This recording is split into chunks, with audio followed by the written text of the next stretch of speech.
Sud Radio, le débat de la semaine. Bonjour Nicolas Corato. Bonjour. Merci beaucoup d'être avec nous en ce dimanche matin. Vous êtes le président fondateur du think tank Place de la République. Et bonjour William T. Bonjour. Merci beaucoup d'être avec nous ce matin. Vous êtes le président du think tank Le Millénaire. Et ça tombe bien, vous êtes habitués à penser, messieurs. On a besoin de vos lumières ce matin, notamment je me tourne vers vous Nicolas Corato, parce que, en effet, est-ce que c'est la solution? Est-ce que c'est en tout cas le chemin vers lequel on se dirige?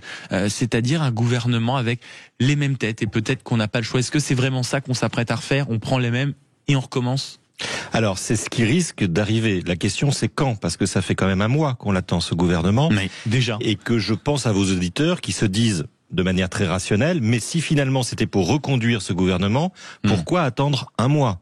Pourquoi attendre un mois avec des ministres démissionnaires qui gèrent les affaires courantes alors que manifestement ce pays a besoin d'être gouverné et qu'il ne l'est pas de fait? Et donc c'est quand même la première question qu'on doit se poser. Si Monsieur Lecornu ce soir, demain soir, après-demain soir, la semaine prochaine, on ne sait pas, à un moment décide de renouveler son gouvernement en renommant les mêmes personnes, on pourra se demander pourquoi nous avons perdu un mois de gouvernement dans ce pays. Et les Français seront en droit de se le demander parce que ça pose un problème quand même institutionnel. William T, est-ce que vous avez la même analyse ou est-ce que vous vous dites quand même que, en ce qui concerne les ministères dits régaliens, l'intérieur, peut-être la justice, peut-être les affaires étrangères aussi, on a le droit de prendre les mêmes et de recommencer parce qu'il faut aussi peut-être un peu de stabilité au milieu d'un mois où on a attendu en effet très longtemps pour avoir un gouvernement. Quand vous regardez les sondages de popularité, vous voyez que les ministres les plus populaires du gouvernement, c'est Monsieur Darmanin et Monsieur Retailleau. C'est-à-dire que ça montre, lorsqu'on propose, une offre qui est très claire aux Français, qui est plus de sécurité, davantage d'une justice qui serait moins laxiste et davantage de cohérence entre le ministère de la Justice et le ministère de l'Intérieur, les Français sont plutôt pour. Et je pense que dans ce sens-là, les Français, l'ensemble des Français ne veulent pas que ni Bruno Retailleau ni Gérald Darmanin partent parce que pour la première fois... Pour vous, c'est des marqueurs. Non seulement c'est des marqueurs, mais en plus ça rassure les Français parce qu'au moins ils ont une continuité dans la politique. À l'époque, ils avaient toujours à peu près la même chose. Ils avaient la ministre de l'Intérieur qui pouvait attraper des voyous et la justice qui les relâchait. Là, au moins maintenant, ils se disent que d'un point de vue politique, il y a une certaine cohérence entre les deux et qu'il faut continuer à aller dans ce sens-là. Le problème, c'est qu'ils n'ont pas de marge de manœuvre et c'est ça le problème en fait essentiel. C'est-à-dire qu'en fait, vous pouvez prendre n'importe quelle politique et n'importe quel ministère, que ce soit à l'intérieur, à l'économie ou dans n'importe quel ministère, ils n'ont pas la capacité, du fait qu'il n'y ait pas de majorité absolue, à pouvoir faire passer un texte. Et je pense que, contrairement à ce que dit Nicolas, c'est que les Français veulent un changement, mais veulent un changement, une rupture avec le macronisme. On voit bien que le bloc central est en train de s'effriter et ils veulent une offre qui soit beaucoup plus claire. Ils veulent une économie qui soit davantage libérée. Ils veulent être davantage en sécurité. Ils veulent reprendre le contrôle des flux migratoires. Et malheureusement, il y a le parti Nicolas qui bloque tout actuellement. Mais 0826 300 300, si vous partagez l'une des deux analyses que vous venez d'entendre évidemment sur Sud Radio, mais est-ce que en réalité, parce que le casting, c'est notamment le JDD un peu qui nous le donne ce matin, on pourrait avoir Madame Elisabeth Borne qui irait aux armées. On entend parler d'Annie Genevard, actuelle ministre de la Culture, qui partirait vers l'éducation. On garderait apparemment Gérald Darmanin, Bruno Retailleau. C'est vrai, peut-être Nicolas Corato, que les Français sont quand même en réalité, ont déjà identifié ces ministres, quoi qu'on en pense, et que dans un moment où il va falloir aller vite, où il va falloir trouver des compromis, il faut garder en place des têtes populaires et des gens qui savent déjà faire de la politique. Alors vous savez, moi je reste très prudent quand il s'agit de faire parler les Français.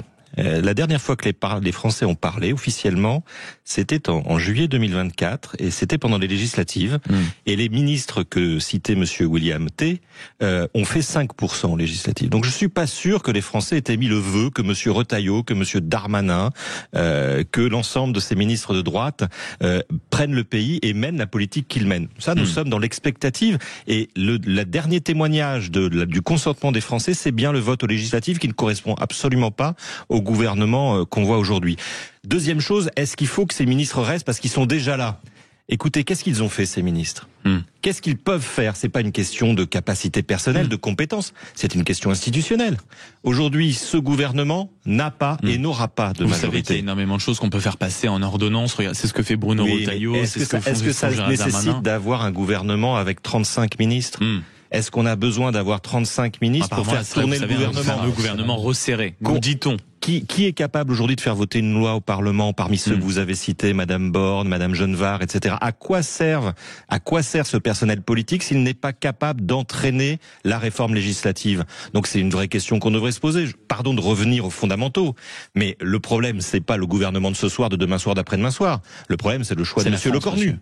Oui. Monsieur Lecornu, c'est la continuité d'une politique menée par l'Élysée et qui va à l'impasse, qui va à l'échec depuis Monsieur Barnier, puis Monsieur Bayrou. On ne cesse que de continuer. Et ça, je pense que, pardonnez-moi, les Français en sont parfaitement conscients. 0826 300 300. Bah tiens, les Français, allons les chercher au standard si vous le voulez bien, mon cher Nicolas. Bonjour Aurélien.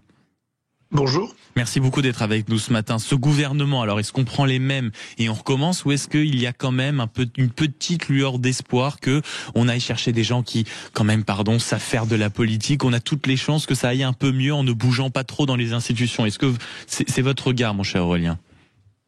Non, pas tout à fait, hélas. Je reviens à ce que disait tout à l'heure un de vos invités. En effet, si on remonte à 2024, au deuxième Nicolas tour, Corato.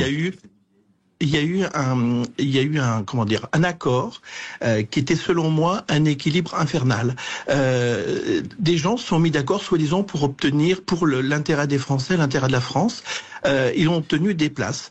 Or, ces gens-là, quand ils ont obtenu leur place de député, auraient dû, il me semble, faire un gouvernement d'union nationale pour l'intérêt des Français. On voit aujourd'hui que toutes ces oppositions, que tous ces partis sont là que pour leur propre petite chapelle et ne pensent absolument pas à l'intérêt des Français. C'est bien regrettable au regard de ce qu'on vit. Moi, je suis chef d'entreprise et au regard de ce qu'on vit tous les jours, ce n'est pas simple. Donc, il faudrait absolument que tous ces gens-là se raccordent. Ils étaient d'accord pour faire pour être unis. Pour stopper dans la main au moment des élections, donc. Et c'est pas le cas aujourd'hui. C'est bien dommage. Mais est-ce que, mon cher Aurélien, allez-y, finissez. C'est pour ça que je crains fort que ce gouvernement, comme les deux précédents, n'aboutiront pas. Et comme vous l'avez dit tout à l'heure, et vos invités l'ont dit, ils ont aucune marge de manœuvre. Mais mon cher Aurélien, quand vous dites tous ces gens-là devraient, mais est-ce que quand vous voyez la situation, j'ouvre le Parisien, je vois notamment Olivier Faure qui dit attention, on se rapproche de plus en plus de la censure. Je vois le mot censure désormais comme on prononce le mot baguette de pain. Est-ce que vous pensez qu'ils peuvent se mettre d'accord? Est-ce que vous pensez vraiment qu'ils sont prêts aujourd'hui, qu'ils sont suffisamment matures pour se mettre d'accord, mon cher Aurélien? C'est pas une question de maturité, c'est une question de volonté, tout simplement, parce que je pense que, excusez-moi, j'ai employé un terme qui est pas forcément bien, mais leur boutique les intéresse plus que l'intérêt de la France, hélas. Donc c'est ce que je vous dis, est-ce qu'ils sont prêts à faire les alliances, justement, ou à faire un gouvernement de coalition? Ils n'ont pas envie. Oui, c'est ça. Très sincèrement, ils n'ont pas envie, et c'est très regrettable, je pense. Vous êtes chef d'entreprise, vous le disiez Aurélien, vous faites dans quoi, comme dirait l'autre? Dans les services. Parce que hélas, il y a plus d'industrie aujourd'hui. Oui, et dans les services, vous sentez en effet que le sujet politique est un sujet qui imprègne quand même? Évidemment, parce que tout est bloqué. La France est bloquée. Aujourd'hui, les clients n'investissent plus. On craint. On sait pas de quoi sera fait demain. Non, on a un vrai sujet. Nous avons plusieurs industries, les quelques-unes qui restent, qui sont sclérosées par le prix de l'énergie. Mais c'est une réalité. Et je pense que nos élus n'en ont pas forcément conscience. Et n'en ont pas conscience. En tout cas, ils nous montrent pas. Oui, ça c'est sûr. Merci beaucoup, mon cher Aurélien, de nous avoir appelé 0826 300 300. Et évidemment, l'inquiétude de notre auditeur Aurélien et l'instabilité que ça fait naître en réalité dans à peu près tous les pans de la société. William T, est-ce que vous pensez, parce que c'était le souhait d'Aurélien, est-ce que ce n'est pas un vœu pieux, à savoir que beaucoup de personnalités, peut-être de différents partis, se réunissent. Là, quand on les lit et quand on les entend les uns les autres, on n'a pas l'impression que ce soit possible, même sur le papier. Non, mais ils veulent même pas se réunir, à la rigueur, qu'ils se réunissent pas dans un gouvernement parce qu'ils partagent pas les mêmes orientations, ça peut se comprendre, parce que quand on rejoint un gouvernement, c'est ce que disait Jean-Pierre Chevènement, un ministre, soit ça ferme sa gueule, soit ça démissionne. Donc s'ils sont pas d'accord entre eux, on peut le comprendre. Mais au moins, ils auraient pu au moins se mettre d'accord sur des textes dits essentiels au sein de l'Assemblée nationale pour que le pays avance. Et on voit bien que les partis... sur ce sujet, je reprends quand même les termes de la présidente de l'Assemblée nationale. Elle tient le discours inverse. Elle dit, mais regardez, depuis que l'Assemblée est fracturée, on peut quand même faire passer un certain nombre de textes, même importants. Je comprends qu'il y ait une image d'une Assemblée agitée, mais on peut, c'est pas votre sensation. En tout cas, ça ne devrait pas aller... Je pense pas qu'elle soit en phase avec la réalité, mais je pense que l'autre cas, quand on voit que la plupart des textes sont bloqués, il n'y a aucun texte d'envergure qui est passé à l'Assemblée nationale, hormis le texte sur le narcotrafic, si je me trompe pas, il y a des lois spéciales. Donc en fait, il n'y a aucun texte qui passe. Pourquoi est-ce qu'il n'y a aucun texte qui passe? Parce qu'en fait, les partis pensent davantage à la prochaine élection, et tout le monde pense en fait qu'avec la dissolution, Emmanuel Macron peut interrompre son mandat beaucoup plus tôt que prévu, et en tout cas, les partis ont les yeux rivés sur 2027, plutôt qu'à la prochaine génération. Moi, je pense que c'est une erreur tactique fondamentale. C'est-à-dire qu'on voit bien que tous les partis qui, en fait, jouent uniquement l'intérêt de leur parti, certes, parlent à leur base électorale, mais plafonnent sur le plan des intentions de vote. Le seul qui augmente dans les intentions de vote dans toutes les enquêtes d'opinion depuis un an, c'est Raphaël Glucksmann au sein des sondages portant sur l'élection présidentielle. Et qu'est-ce que fait Raphaël Glucksmann? Bon, il n'a pas mon opinion politique, en tout cas je partage pas ses idées, mais en tout cas il montre une volonté d'ouverture et de faire des compromis à la fois avec le bloc central, même avec des personnalités qui pensent pas comme lui, et il apparaît au sein des Français comme celui qui veut au moins faire bouger et faire avancer les choses. L'effort on va dire, de coalition. L'effort de coalition. Alors que Le Pen, elle fait exactement le même score qu'aux dernières législatives, alors qu'elle devrait profiter, en fait, de l'effondrement du bloc central. Le bloc central s'effondre parce qu'en fait, il est en incapacité de pouvoir travailler avec les autres, et c'est le message qu'avaient envoyé les Français, c'est de dire à Macron de travailler avec la gauche et de travailler éventuellement avec la droite nationale.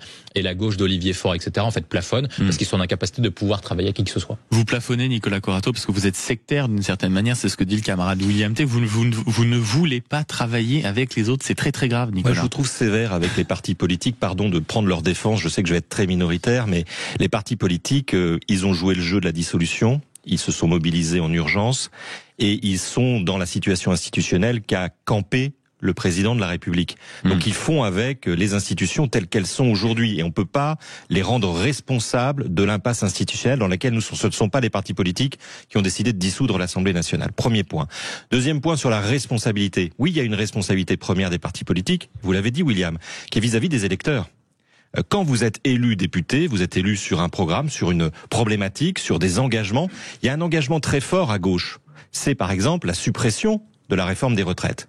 Sur ce point-là, pardon de le dire, mais rendons à César ce qui appartient à César. Monsieur Lecornu, Monsieur Bayrou et Monsieur Barnier n'ont fait aucune proposition qui permettrait à des socialistes de se joindre à une action publique. Il y a quand même eu un conclave des retraites de la part de qui n'a rien donné. Ah oui, d'accord, mais il y a eu un conclave. Donc, je veux dire, tant qu'il n'y aura pas un changement d'orientation sociale, politique dans ce pays, ne comptez pas sur la gauche pour s'associer à un gouvernement qui serait antisocial, qui mènerait une politique d'austérité. Les électeurs de gauche seraient en droit de dire « mais vous nous avez trompés » et ils auraient raison de le dire. Donc la responsabilité d'aller vers le consensus et le compromis, et moi je suis d'accord avec le consensus et le compromis, elle appartient à celui qui a la clé, à celui qui a la main, c'est-à-dire au Premier ministre. Jusqu'à présent, Monsieur Lecornu n'a fait aucun pas vers le compromis, le consensus vis-à-vis de la gauche. Il est quand même allé jusqu'à dire, bon alors déjà il taxe, oui, ça c'est pas faux, comme le dit la boutade. Non, mais sur la réforme des retraites, vous comprenez que c'est central. Sur la réforme des retraites, si on est totalement exact, déjà un pas, en tout cas on l'a vu comme ça, on l'a interprété comme ça, sur la volonté de ne se passer du 49.3, c'était quand même plus qu'une main tendue vers la gauche, et il a toujours eu des mots plutôt favorables à, on va dire, à une petite clause de revoyure concernant la réforme des retraites. Même son interview et sa courte intervention, devant l'hôtel de Matignon vendredi matin, c'est de dire oui, bien sûr, il faut revoir un peu notre système de retraite pour les femmes et les plus précaires. Ça ne vous a pas convaincu, Nicolas? C'est pas convaincant parce que c'est largement insuffisant et c'est pas du tout à la hauteur, encore une fois, des engagements qui ont été pris par des députés de gauche devant leurs électeurs. Le problème de la gauche, c'est qu'à chaque fois qu'on entend Nicolas, c'est que chaque fois c'est insuffisant, même un petit pas est toujours insuffisant. Et donc en fait, ils sont restés sur la logique de Jean-Luc Mélenchon, c'est-à-dire que le programme avec le programme, s'ils sont pas exactement tout ce qu'ils sont, pourquoi ils ont été élus en 2024, ils refuseront tout compromis. Et je pense que c'est ça l'erreur, c'est-à-dire que le message qui était envoyé au premier tour, c'est de dire que les Français, en fait, les Français voulaient le Rassemblement national au premier tour. Au deuxième tour, ils ont demandé aux partis du bloc central et à la gauche de voter contre le Rassemblement national. Et au final, ce qu'est en train de faire les partis que soutiennent Nicolas, c'est qu'ils vont porter la voix du Rassemblement national. C'est-à-dire qu'en continuant comme ça, forcément, inexorablement, c'est votre parti qui s'allie avec lui à l'Assemblée nationale. Le Rassemblement national. C'est votre parti qui a voté pour des vice-présidents RN dernièrement. Quand on veut faire des compromis, Nicolas, on dit pas, tiens, moi je veux tout mon programme et avec mon programme. On dit en sorte, tiens, sur quoi t'es prêt à concéder? On peut concéder dessus et peut-être on peut mettre la poire au milieu. Le Cornu fait un pavé avec vous sur les taxes et sur les retraites. Peut-être que vous devez accepter sa main tendue. 0826 300 300. Bonjour Philippe. Oui, bonjour. Vous écoutez un peu la conversation. Comment vous regardez ce qui est en train de se passer au niveau politique, mon cher Philippe? Est-ce que vous pensez qu'on peut prendre comme ça un peu les mêmes et recommencer? À mon avis, a priori, pour l'instant, on n'a pas le choix. Il y a des élections qui vont se passer en 2026, tous les maires. Ça va déjà éclairer pas mal de choses. Personnellement, je trouve que comment vous dire, parce que je pense que l'extrême droite est beaucoup favorisée actuellement par la presse, les médias. Enfin, je dis pas ça pour vous spécialement. Il me semble que la gauche est devenue le démon où il fallait pas toucher. Ça doit faire peur à certaines personnes, même à beaucoup. Et ça, je trouve ça un petit peu dommage. D'autant plus que les républicains, aujourd'hui, sont complètement perméables, enfin quasiment tous, ils sont tous perméables à l'extrême droite. Si l'extrême droite avait été utile, ça se saurait, enfin il me semble, hein, je dis ça comme ça. Mais maintenant, pour parler du gouvernement, le gouvernement est coincé, enfin, à mon avis, il est coincé. Il a une idéologie qui correspond pas à ce que une majorité de gens souhaitent. Voilà.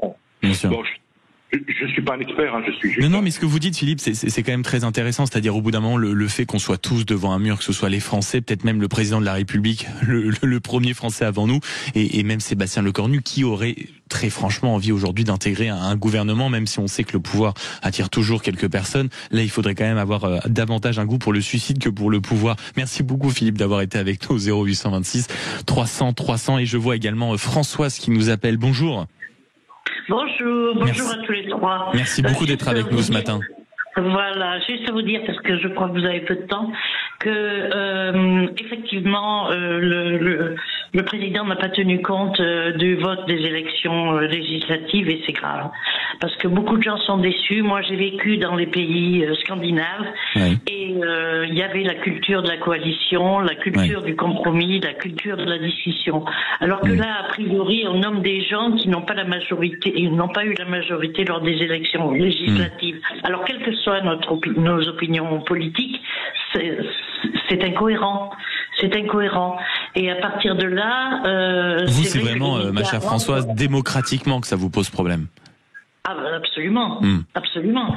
La demande des gens depuis des années, c'est une participation plus active des citoyens, c'est clair. Et donc, on nous propose toujours des référendums, mais ils n'ont jamais lieu. Et quand la seule fois où ils ont eu lieu, on est allé contre la décision. Oui. Il y a eu la déception il y a eu la déception de 2024 et même la déception de 2005, mais on a entendu ce que vous dites, Françoise. Merci beaucoup de nous avoir appelé au 0826 300.